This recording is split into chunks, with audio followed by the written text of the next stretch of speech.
Uko kuno aho pano mamuona kere nice. Right, 20 September 2021, and today I'm joined by my usual guest, Mr. Tinashe Jonasi. How are you, sir? I'm fine that you are back from Zimbabwe, and I think it's good news. And October, I think I can't wait for me and you to be together in Zimbabwe. Fantastic, Mr. Jonasi. You mentioned something very, very important. I'm so excited that I was able to travel to Zimbabwe, and many people were worried that something was going to happen to me. But I can safely say that the government in Zimbabwe, they were not concerned about me. They didn't even know that I was there. It was just like I'm in Joburg, and I was so excited to be freely moving around in Zimbabwe. And I encourage everybody, especially those who are afraid to go to Zimbabwe, that there's nothing to be afraid of. The government is busy with other things. You will be free in that country. And I really appreciate what the government is doing. I think, Mr. Jonasi, yourself, I would want to see you in Zimbabwe very, very soon. No, October, I'll be in Zimbabwe. Okay, I'll personally go with you when you go to Zimbabwe. I'm going to be going to Zimbabwe very, very on regular basis because we obviously have projects there. And I can tell you, when you go to Zimbabwe, the feeling that you get is a feeling of loss in terms of the time that we have lost thinking Zimbabwe is crashing, Zimbabwe is burning, only to find out that most people who are on social media, they're talking what they don't know. To me, Zimbabwe is amazing. It's on the rise. And I think we'll talk about it. The people that have been in Zimbabwe, they will tell you what I'm saying now. It's not what people are saying on social media. And I'm going to make a full show this week about it. What is your sense, though, when you're here? Do you believe me? I am so encouraged by although 2023 I wanted to be the president of Zimbabwe, but I think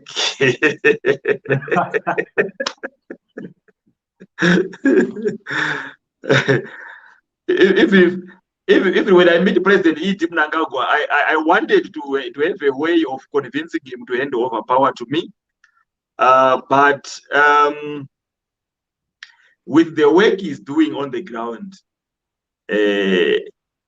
anyone who wants to take power from him, I think that person is the enemy of progress of Zimbabwe.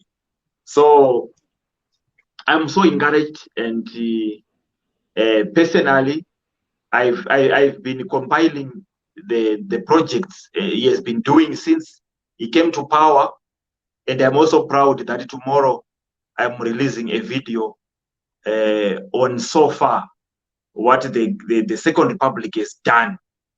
To me, it's magic. And President ED, I think when his term of 10 years expires, somehow he must be life president. There must be another president who must consult and get guidance from him. I'm tempted to call him the guy. He's not. To me, his performance is a 40-year-old. He's very young in terms of executing his duties. So I'm proud of him. Okay, let's start with this picture here. I visited one of the dams that was recently commissioned by President Mnangagwa at just after Macheke. I'll talk more about this project very soon. Then I want to show you, this dam is amazing, right? And then I want to show you this picture here. This is phase one of three phases of the bed bridge modernization. We talked about this project a few months ago. Yeah. And Mr. Jonas, what I want to tell you is that Zimbabwe is turning into something that you can say, let's say someone went in 5 years ago, like most of us. We left Zimbabwe 5 years ago. When you go there, you hear like it's almost as if nothing is happening. But when you're on the ground, I went to the train. I think you saw the video I did of the train station. Yes. Right. People are getting benefits directly from government programs. There are 3 trains in the morning and 3 trains in the evening, and they carry 6,000 people. The ideas that the current government is bringing, they are so good and so advanced and done so quickly that by the time in the future, in the next 2-3 years, there'll be nothing for the opposition in Zimbabwe to fix. And you know that the elections were just now in 2018. So in these 2.5 years, from a government perspective, what I saw was amazing. And remember, these guys are working with limited resources. Yeah, no external funding. Correct. And I went to the ZANU-PF head office, right? I want to show you the picture. Maybe you think that I'm lying. No, I went to the ZANU-PF head office, right? I want to show you this picture here. ZANU-PF guys are welcoming. They are young guys in ZANU-PF. Most of them who are working outside of Zimbabwe, who have gone back to work within ZANU-PF. When you see these new ideas being implemented, these are young, progressive guys who are sitting within the ZANU-PF offices as directors, as head of committees, doing great work. I was totally amazed. And when they talk to me, they talk the language that I understand of development, of projects, of timelines, you know, very interesting discussions. And unlike if I'm talking to a Chamisa supporter, the moment you don't agree, you will get an insult immediately. And that is the difference right now between ZANU-PF and MDC. I went to the ZANU-PF shop, very, very organized. Everything is there, all the regalia is in place. And I was quite impressed. I also went to the canteen and I ate there. It was quite exciting and interesting. No one bothers you. I'm waiting for you to say I went to the way they sell cards and I bought a card. No, my job is not to align myself to a political party. In fact, you know, the thing is, politics in Zimbabwe is, to me, is no longer as important as before. So when I went to the ZANU-PF head office and later on to government departments, I went to multiple government departments. I'm in the diaspora, I'm looking for opportunity. No one is talking about politics. People are talking about projects, about ideas, about how to develop the country. Yeah. And that is the difference between what you see here in the diaspora and what is actually on the ground. Yeah. But I think the highlight of my trip was a trip to this dam here. Yes. And when I went there, I then obviously looked around at what other projects are happening. There's the Chivu Dam that is under construction, which has got irrigation projects, and to connect the dam to Chivu, and also have many other residential and business areas there. And I think these things speak for themselves. The Gwai Shangani Dam, these things speak for themselves. The airport, I want to tell you that the Zimbabwe airport is amazing. The new one that they're building is amazing. I'm going to showcase the pictures within the next week. And also the amount of traffic in the planes, and also the aircraft that are coming into Zimbabwe. Very, very interesting and exciting. You won't be surprised to see that whereas most of us are busy fighting on social media, other people from other countries They know that things are happening, and they're slowly and quickly and quietly going into Zimbabwe. They're taking care of the opportunities that are available. And I was on a British Airways flight. I think it carries, let's say, 280 people, and it was full on our way to Zimbabwe. And it was not the only one. There's Ethiopian Airways, there's Kenya Airways, there's Airlink, there's the Zimbabwean one, FastJet. There's quite a lot. Rwanda Air, they're all flying into Zimbabwe with full of people. So quite exciting and interesting. Yeah, no, I think you are right that opposition is going to stumble and suffocate, because when we talk about Spaghetti Road, vote for us as opposition. We are going to build Spaghetti Road.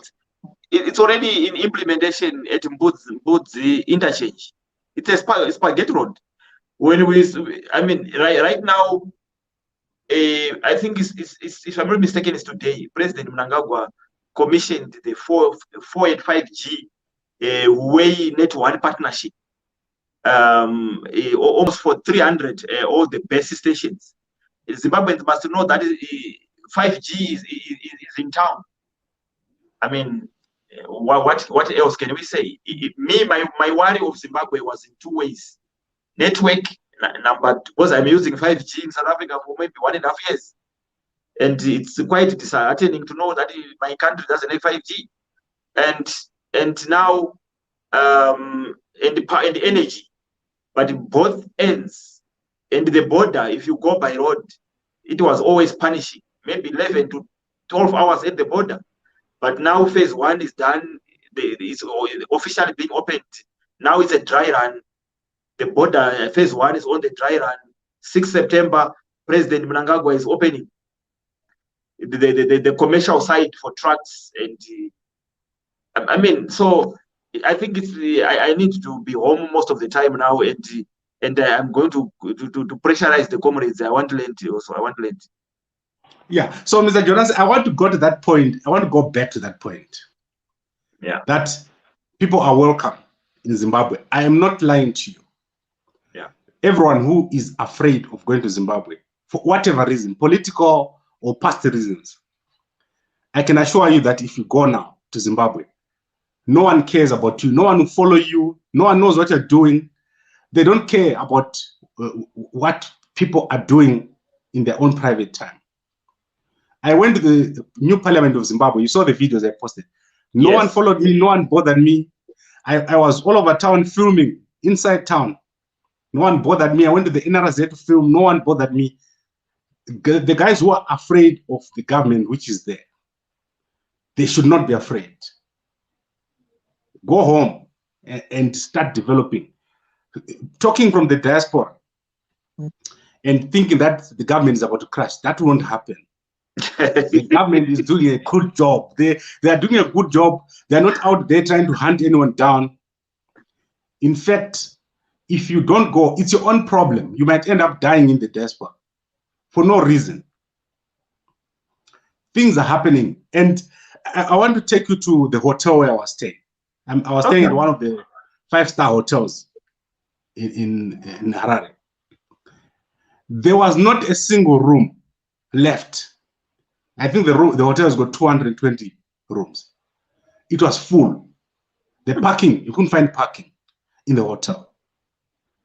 People are going in to stay in a hotel which costs from $136 a night. And it's full. Yeah.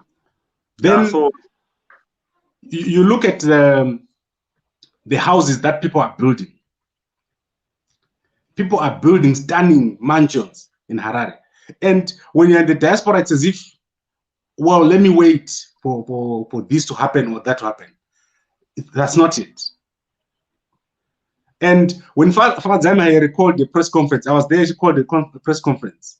Yes. I think there was only like one of her friends who was a journalist. No one cares about what press conference.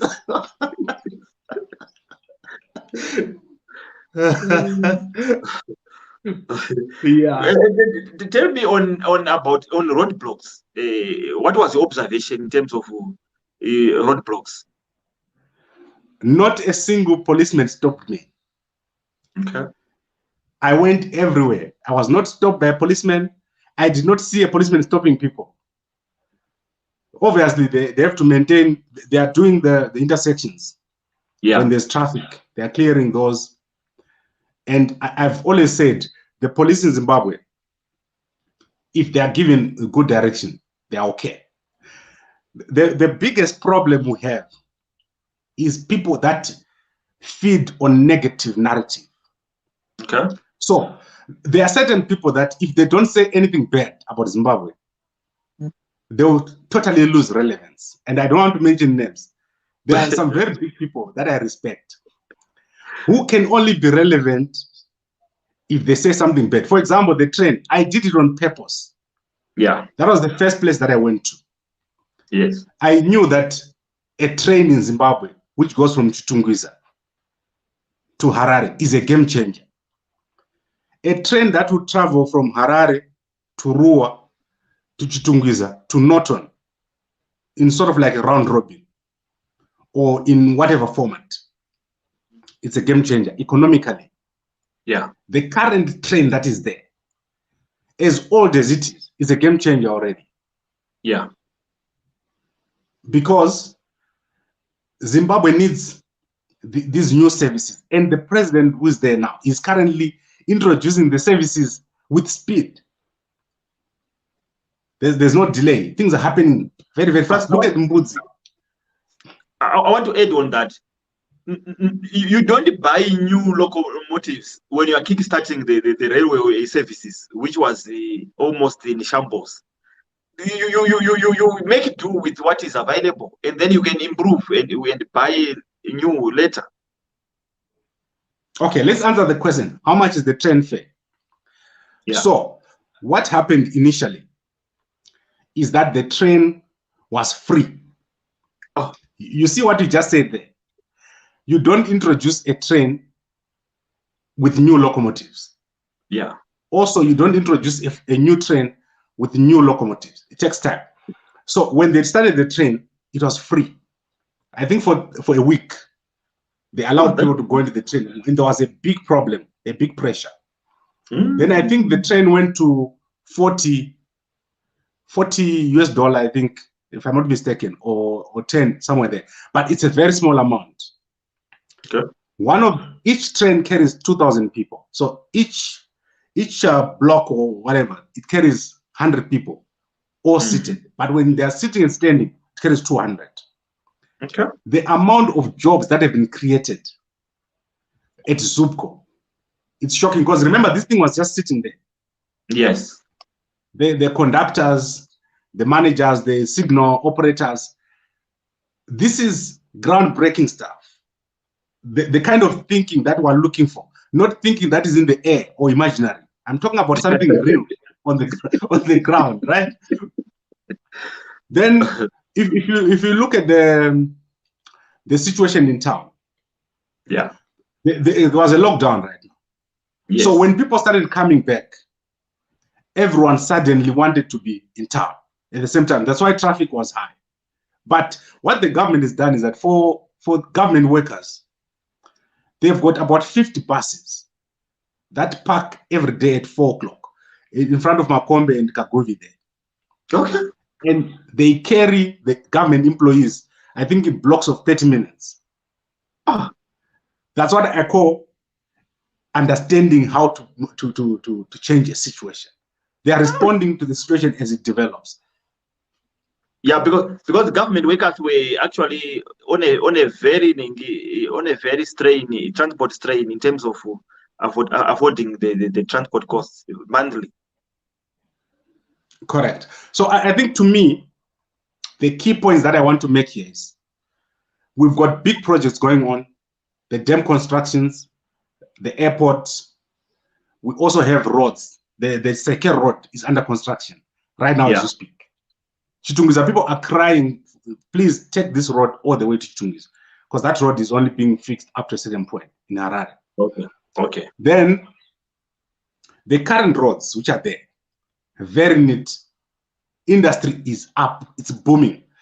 I went to 5 Avenue Spa. I wanted to buy my milk and stuff there. So I went and bought. Yeah. There's a Zim dollar queue and a US dollar queue. Okay. There were 2 tellers on the Zim dollar queue. No one wanted to stand there. There were like 2 people there and 2 tellers. Now they have 1 teller who does US dollars. Yeah. And on that queue, there were like 20 people behind me. The problem that is happening now is there's now lack of change. You can't get $1 or $2 or $5 because the transactions in US dollars are now so much. Yeah. Which means the country is overflowing with US dollars. Because of productivity. Productivity, people coming in, like I just explained to you now, people are coming in, flying in to, like Qatar Airways, it's flying into Zimbabwe, Ethiopia Airways, all these people are coming in with US dollars. And I think Rwanda Airways also. Yes. And they're coming in with big bills. Okay. Which it will necessitate the government having to go and get change again like they did before. From your brief experience so far, what is your advice to Zimbabweans in Zimbabwe and Zimbabweans in diaspora? Well, Zimbabweans in Zimbabwe don't even need to be told. This is obvious. Zimbabwe is not a crashing country. Yeah. Only the guys who don't have access to cash, like MDC guys, the ones that are because you see what? If you are an MDC guy, MDC, CCC, the one whose name was taken today, if you are those guys, you want things to crash. Yeah. That is the only way they can get this thing to work. Relevance. Correct. If you are a person on the ground, you are hustling, you are making a plan, you're constructing. There are suburbs sprouting up everywhere, complexes. If you see the beauty of some of the little parks, I think you saw the video I did with the head offices of Zimbabwean companies. Yes. It's stunning. There's nothing like that here in South Africa. If you go to Durban, there's nothing like that. They've got this thing in La Lucia where they've got a little corner here and they have a sea. Zimbabwe does not have the sea, but it's got stunning environments that are being built. And so I think the advice there for the guys in the diaspora, go home. Jonathan Moyo, Mandi, Chimene, all these guys, Hopewell, go home and see what is happening, because we have a country that is a beauty, a gem. And I know me and you have always been talking about this. If you're in Zimbabwe, it's a different atmosphere altogether. So what you don't need to talk it down. What do you think are the implications on South African economy if Zimbabwe is rising? Do you think there are the positive and the negative implications to South African economy? It's positive. The South Africans are having the time of their life in Zimbabwe. Yeah, I'm telling you, the plane that I went in is just one plane. It was full of South African business people. They were out of the 280 people who were there. There were 240 or more. And they were wearing these company shirts that show you that this guy is coming from, for example, Simba and all that. Yeah. They are not waiting there thinking, oh, who's going to come next? And I want people to open their eyes. The last time I went to Zimbabwe, it was the same. There is no way in the aeroplane which goes to Zimbabwe in the morning. There's no space. There's no space in a 5-star hotel. And the Zimbabwe now has the cheapest flights. For me to fly to Zimbabwe and back, it cost me 2,250 return rands. That is about $120. Are you for real? Yes, that's the return, right? Which means it's cheaper to fly to Zimbabwe, to Harare, than to drive. Yeah. Yeah. When you get to the airport, there is car hire. Europe car, all these cars, they're there. They are local car hires. My local driver who was taking me around cost me around town $5 to take me around a day. You mean from airport or from your No, hotel? no. Within Harare, when I want to go, let's say I want to go to ZANU PF, Yes. I don't have to have a car. Okay. It cost me $5 to go there. Very nice old man. I just call him anytime. Take me where I want to go. If I want to go to Borodo, probably cost me $10 or $15. Okay. And this is, you don't need Uber there. There's Via there from Econet, which you can still use. Okay. So this Via from Econet, does it operate more like our online Uber? Yeah, it's an app. Okay. And when you get to the airport, in front of me, the two planes arrived, which means in front of me, there were more than 400 people in front of me. Same thing when I was leaving, there were 400 people going in. People are coming home to visit, tourists are coming. Imagine what's happening at Vic Falls Airport. If it's happening at Seminarare, imagine what's happening at JM Mkabuko, Nkomo. So, right. Do you think diasporans must just pack bags and go to Zimbabwe, or do you think they must manage it by maintaining their bases in diaspora and then go to Zimbabwe, fact-finding mission, and then you identify opportunities and then you move back and forth? Well, what do you think is the process for diasporans to tap into the opportunities in Zimbabwe? Okay, that is a very good question, Mr. Jonasi. And I want to take it in two ways. If you are not engaged profitably in the diaspora, go home now. If you are engaged and you're working, then what you should do is start going home at least once a year. Yeah. And make an exit plan to say, when I finally go to Zimbabwe, what will I be doing? Yeah. Because the thing about Zimbabwe is like this. When you start making Zimbabwe, it's like it's falling from the sky. Yeah. And it's falling into your hands. That's why you see these guys from South Africa. They keep going to Zimbabwe. Platinum, gold, agriculture, construction, financial services. There are so many open opportunities that are there. For example, right now, online payment systems and receiving money in Forex through a swipe. When someone is selling, e-commerce, those things are not there. Okay. They are not there to the extent that I want them to be there. Deliveries of food, those things are not there. Uber, imagine when Uber opens in Zimbabwe. Yeah. What it's going to be like. Yes.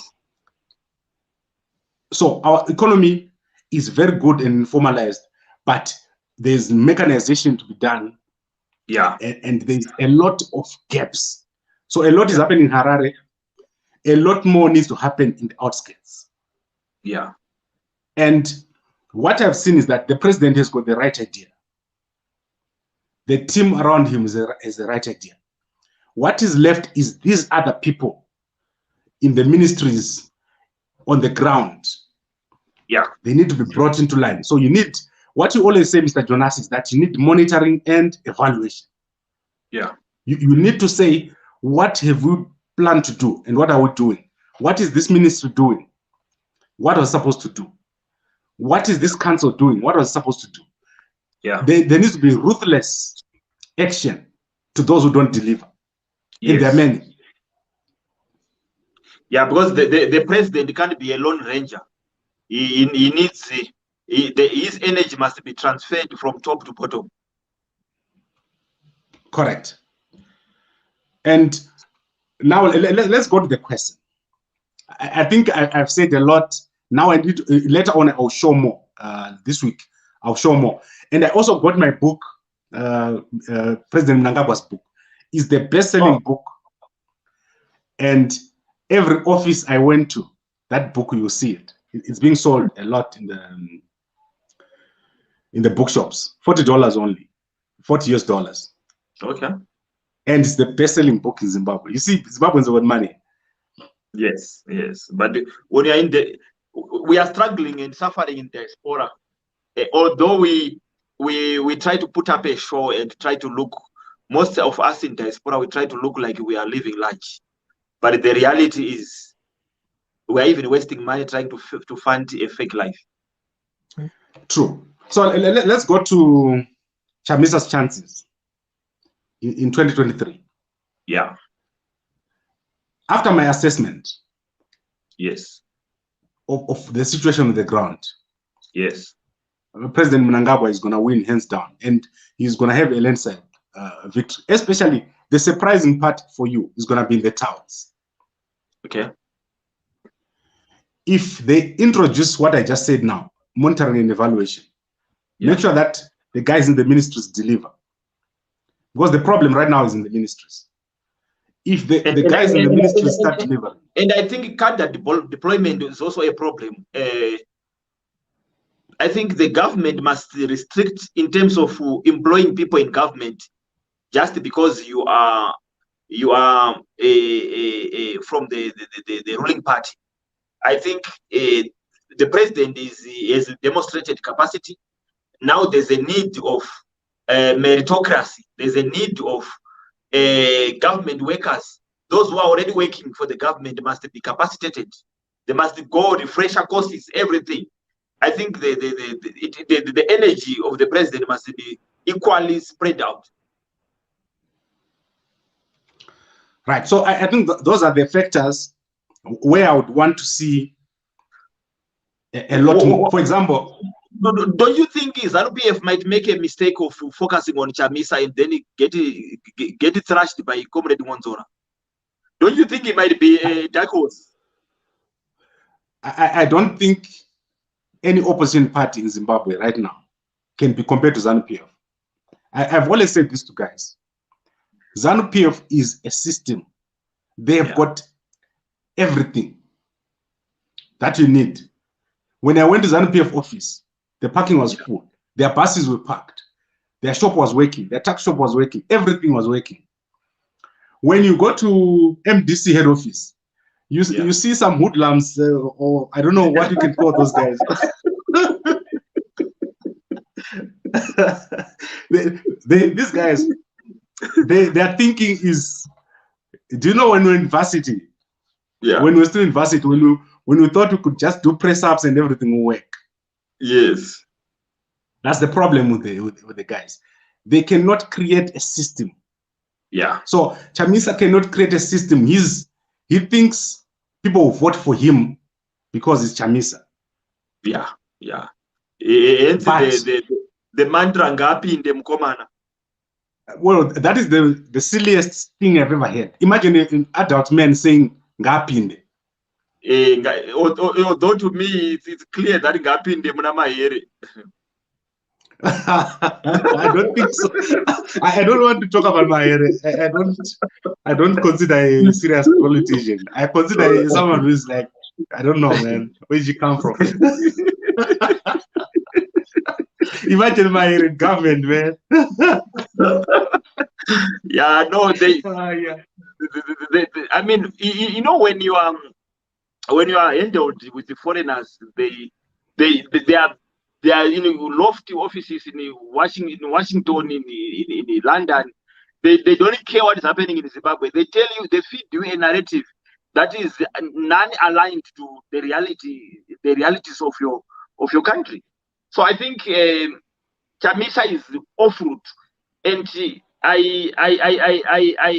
me it's a disappointment because Chamisa is one of us, is our youngsters. It was nice one day to see Chamisa is the president of Zimbabwe. I mean, the boy is charismatic, but he's offline. No, he's not charismatic. He's gained so much weight. You should see his recent pictures, man. Like, I don't know what's happening. Fadzai is gaining weight. Fadzai is gaining weight.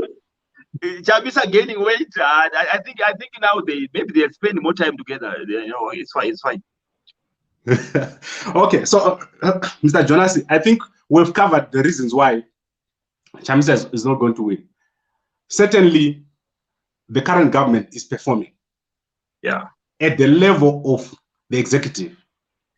Now, do you think Yeah. there must be elections, or you think maybe a projected maybe government of national unity is the way not to disturb the progression of development? What is from being on the ground? What do you think? No, I think the elections should come. I don't want Chamisa to come with complaints and say they didn't have an election. Okay. What is going to happen in this next election? Yeah. Chamisa is going to lose. But the elections must be there because we don't want complaints.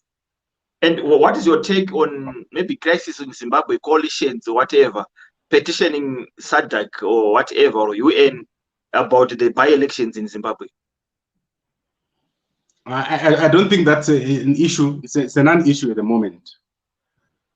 Coalition influence Zimbabwe. They are personal properties.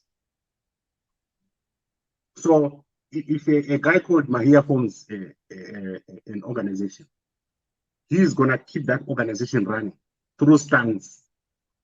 As I told you, Jonathan Moyo must go home right now. It was what? And Mendy must go home, and Kasikwere must go home. Okay. They will not be victimized, those guys. I can tell you because I was supporting Chamisa a lot in 2018. Yeah, I know. I think you made over 200 videos. Correct. I think I'm losing the volume there, Mr. Jonas. Can I just test your sound there? I'm losing volume. Yeah. Okay, so what I was saying is, if these guys go home, nothing is going to happen to them. They are safe. The NGO guys, they're operating freely. Yeah. They spend all day in hotels, doing nothing to do with the reason why they get their funding. Yeah. When I was in the hotel, there was a seminar there for one of the NGOs. Okay. They will have like 20 people, 30 people sleeping in the hotel, leaving the house to go and sleep in the hotel. They are free. They are freely moving around in Zimbabwe. And yet they put out the message that they're not free to move around. So to me, most of the narratives, they're coming apart. But as I said, the improvement needs to be done at the ministry level.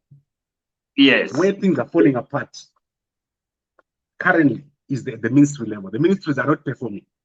I think bureaucracy and a lot of bottlenecks. Correct. And I think this thing of chef is killing it. Right. Mr. Jonas, I think let's wrap this up. We have talked a lot and I'm losing a volume there. So let us wrap this up. I promise that I'll talk more about the projects that I've seen. And next time you come here, we want to talk about the projects that you have seen, the higher level projects. And then we take it from there. When we're home in October, I want us to walk freely in First Street. I did walk freely in First Street. No one cares about people from YouTube on First Street. No one looks at you. You just walk. Yeah. Me, maybe probably I'm going to go 2 weeks or so before you. Okay. Let's wrap this up. Is there anything else you want to say before we close? No, I just say, let's come together. Zimbabweans, is this the perfect time to face one direction, to hold hands and support our president? ED is not a president of only ZANU-PF. Let's not limit him. Let's not reduce him. ED is the president of Zimbabwe as a whole. Whether you are MDC, whether you are MDC Chamisa, MDC Monzora, MDC Gogo, we still need to understand that if you want to be a good leader in future, respect other leaders. In office, there's ED. He's doing great. Let's support him. And then when it's election time, let's fight with strategies. Let's not fight physically. So I think a developing Zimbabwe, it's good for us and for our grandchildren and grandchildren. Thank you very much, Mr. Jonasi. We'll talk again on Monday next week. Thank you for the opportunity, and thank you for inspiring me and other people in diaspora who are wasting resources funding a fake life when real life and opportunities are back in Zimbabwe. Uyo, uko, kuno, aho, ano, mamuona gere nai. I know